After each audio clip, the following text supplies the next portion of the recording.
Professor Ransom, you represent the ratepayers of the Hibiscus Coast. Yes. And we have with us the municipal manager, Mr. Max Mbili, of the Hibiscus Coast Municipality.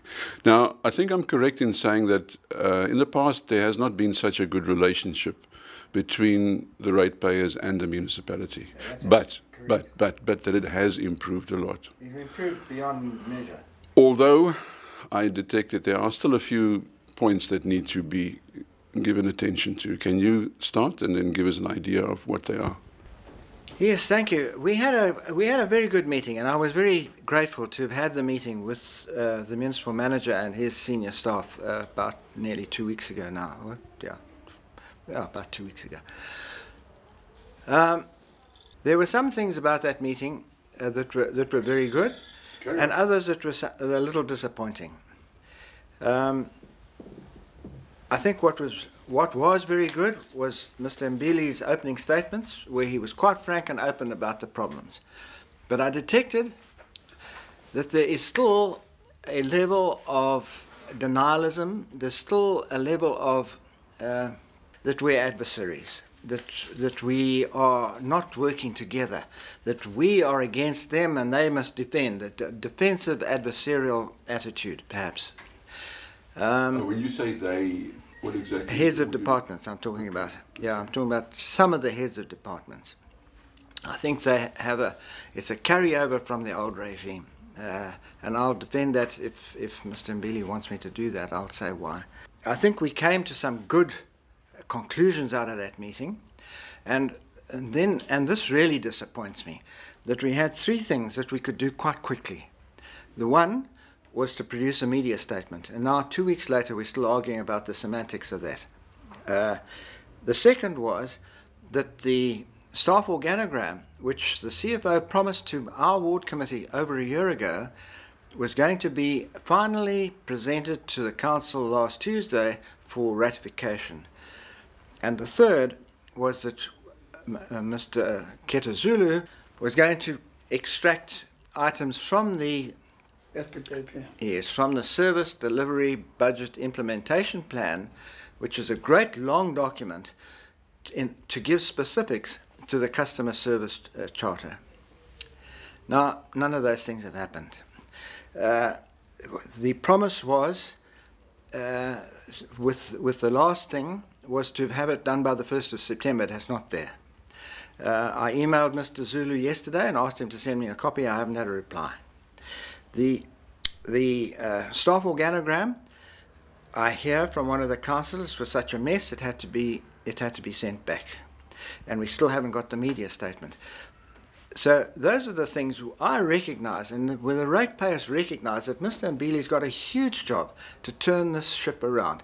I likened it to a 300,000-ton oil tanker on course, and now it's got to turn around. It takes a lot of time and a lot of energy, and we are absolutely sympathetic towards that. But I'm not sure that he's got his senior staff behind him yet, totally. Mr. Mbili, that's quite a statement. What do you say to that? Okay, thanks, Johan. Let me start by responding to these 3 issues. Firstly, on organogram, is no longer the issue of a chief financial officer, as I explained in our last meeting. What we have done, we are 99% in terms of our organogram. We were intending to conclude on our organogram in our last meeting in August.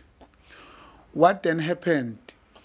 Organized labor said to us they would want to make some few input before council approval. In terms of executive committee, they were happy about the organogram. Even unions themselves, there are a few issues that they raised with us. We thought then we had concluded with them. So that was the reason why we could not conclude on organogram on today. I decided to go to council and say, give me your input on organogram instead of final approval, because I had to first have this meeting with unions. We are going to have this meeting next Friday. Surely, in September, we are going to adopt our organogram.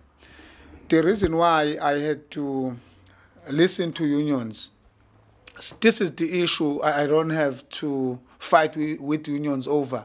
Like if they said they would want to make a few additions here and there, which doesn't mean that we are going to accept all what they will say. I said, okay, for the last time, we are going to listen to them. I can give that assurance that in our September meeting, surely, we are going to approve our organogram.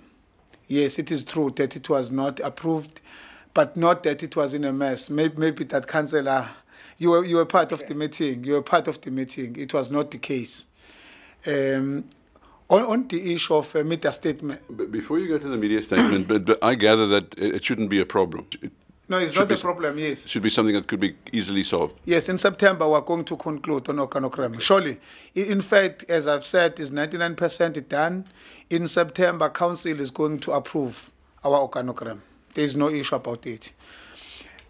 On what was promised by us in a meeting to say, we are going to summarize our SDPIP and forward that information to Ratepayers Association before the 1st of September. Yes, it is true.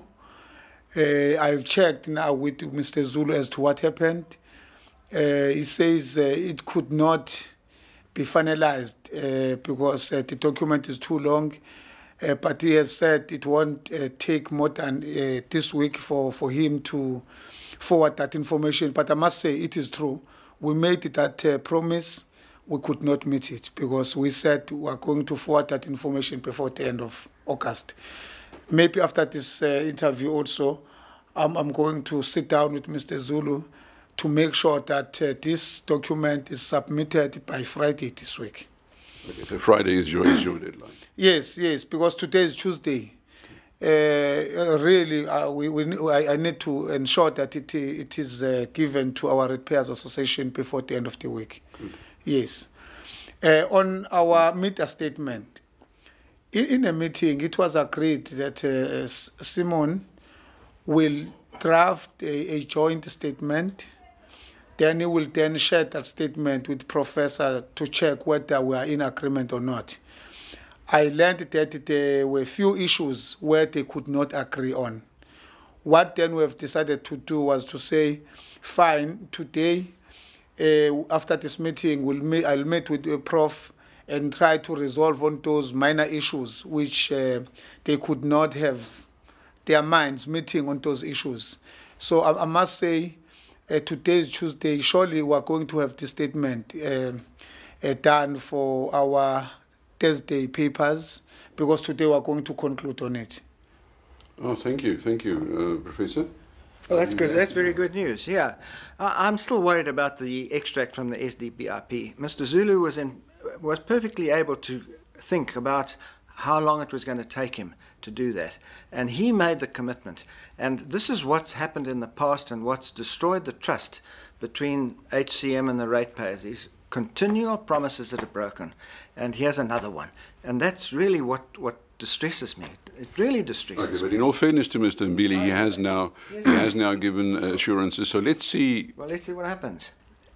Previously, I was given a draft of the IDP, the Integrated Development Plan, to have a look at prior to its acceptance by the Council in May, was it? It was an absolute mess.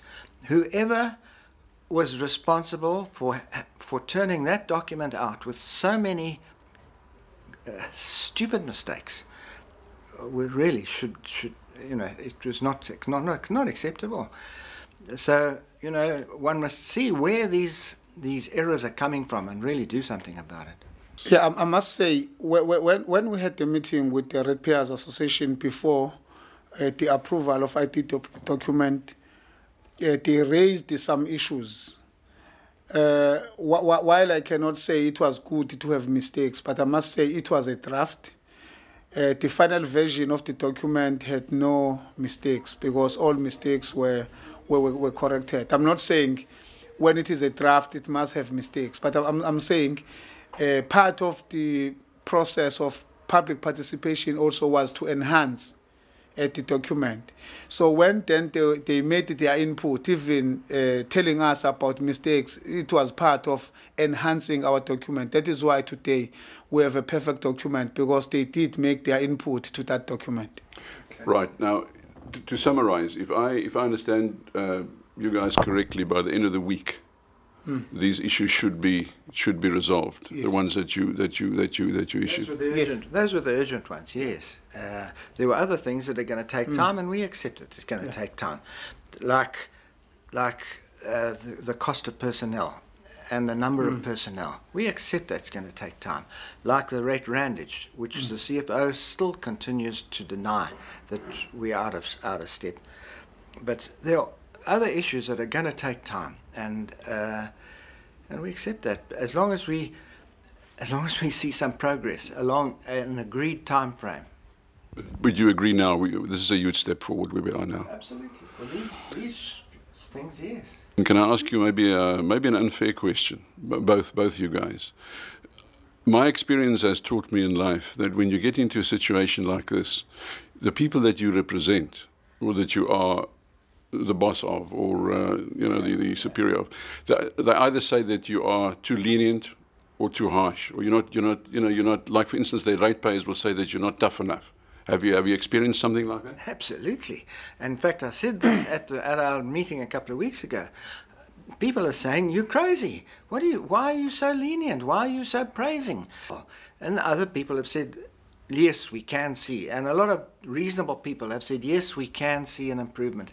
Improvement in the verges, an improvement in the way the potholes have been fixed. So there are improvements. But Mr. Mbili, you must have the same problem. We don't want to know any secrets, but I mean, surely you must have the same problem. No, with me, I don't have a problem because everyone understands that we need to have public participation. When we meet ratepayers, we understand that is part of our duty to ensure that they participate, because we are moving from a premise which says local government is everyone's business. So I don't have a problem. But what the stance that we have taken, we have said we acknowledge our weaknesses. That is the first step towards a solution. Now we are working hard to ensure that we turn this organization around. So that is our attitude, because if we deny that we have weaknesses, we are not going to overcome those weaknesses. On our side, we do not have a problem. But I'm happy that Prof says reasonable people can see that there is something better coming. But for now, we are busy dealing with the paradigm shift, the mindset, so that everyone will understand where we would want to go as an organization. For example, 2 weeks back, I had something called Municipal Managers Service Delivery Roadshow, where I met all employees and I explained to them what I would want to achieve from now until my term ends. So I hope and I can see that I'm getting unwavering support from employees. Yes, issues of attitude will take time. You cannot deal with them one day. It will take time, but you can see the light at the end of the tunnel. Mr. Mbili, Professor, thank you very much. Thanks very much, John. Thanks for the Thank you. Thank you.